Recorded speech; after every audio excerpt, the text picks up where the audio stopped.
Holy shit, I reviewed a Christmas movie this year. It's a Christmas miracle. No, I'm not the first, nor am I going to be the last caustic critic to review this movie, but after seeing an old animation by Dubus Goobus before his abysmal attempt at being senator, it reminded me of this movie's existence, so I figured, yeah, why not? Released as a direct-to-video film in 2000, Grandma Got Run Over by a Reindeer takes the song with the same name and tries to turn it into a full-on movie, like what a lot of the old Rankin Boss Christmas movies did back in the day. You're so reality challenged.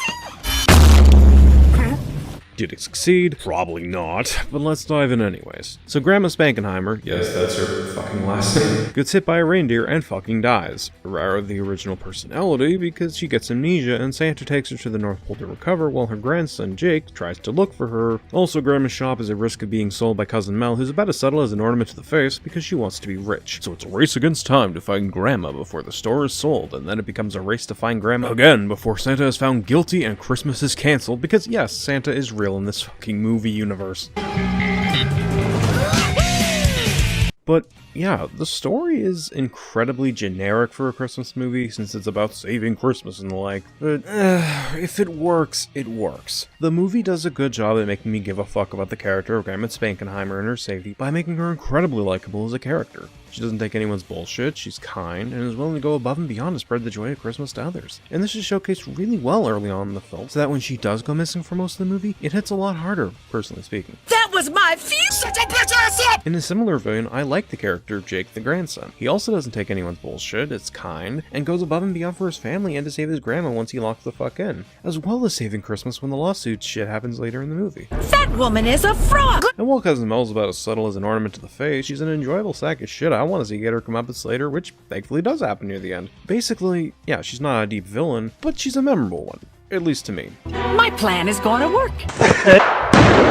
Sadly, the rest of the cast are flatter than a Christmas cookie, but at least the main heroes and villains are good, so there is that. Speaking of good, the audio department's fantastic. The songs are incredible, my favorite being the cover of the titular Grandma Got Run Over song, but I also enjoyed the songs made exclusively for this version, like Grandma's Spending Christmas with the Superstars, Grandma's Killer Fruitcake, and of course, Grandma Gonna Show the Pants Off for Santa, which is so fucking stupid I can't help but laugh at the absurdity of it all. In addition, the vocal performances are really damn good. Scott McNeil is always a treat to see on screen. Cam Clark plays a damn great evil tycoon here. Michelle Lee, I believe that's how it's pronounced, brings in a good performance as the villain Cousin Mel, and the two characters I like most out of the cast, Grandma and Jake, have really good performances by Susan Blue and Alex Dodok, respectively. Though, sometimes the talent is used on dated references.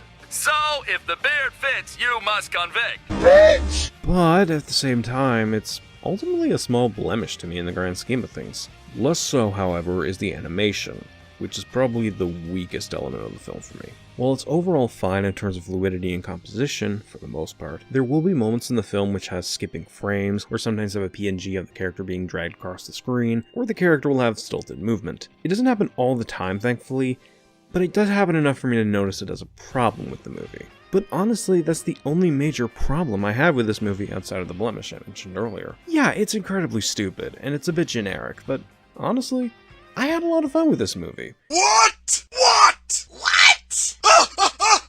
What? Again, I liked the main character of Jake, I liked the grandma, I thought the villain was an enjoyable sack of shit, the songs are fucking great, the vocal performances are of course fantastic. Some may argue it's a so bad it's good movie, others may say it's a good movie to riff on, but to me, I just really enjoyed the movie, warts and all, or whatever the term is nowadays. Like, of course it's not perfect, of course it has problems to it, but at the same time, I was loving the movie. I loved seeing the character of Grandma and Jake on screen. I loved some of the witty writing. I loved the song performances. It's not the most deep Christmas special, but at the same time, I honestly had a lot of fun with it. Hell, it filled me with a similar sense of warmth and happiness that I felt with movies like Rudolph and Santa Claus is Coming to Town back when I reviewed all those Rankin Boss movies back in the day. No, it's not as good as, say, Rudolph or Santa Claus, but I'd say it's a 7 or 6 out of 10.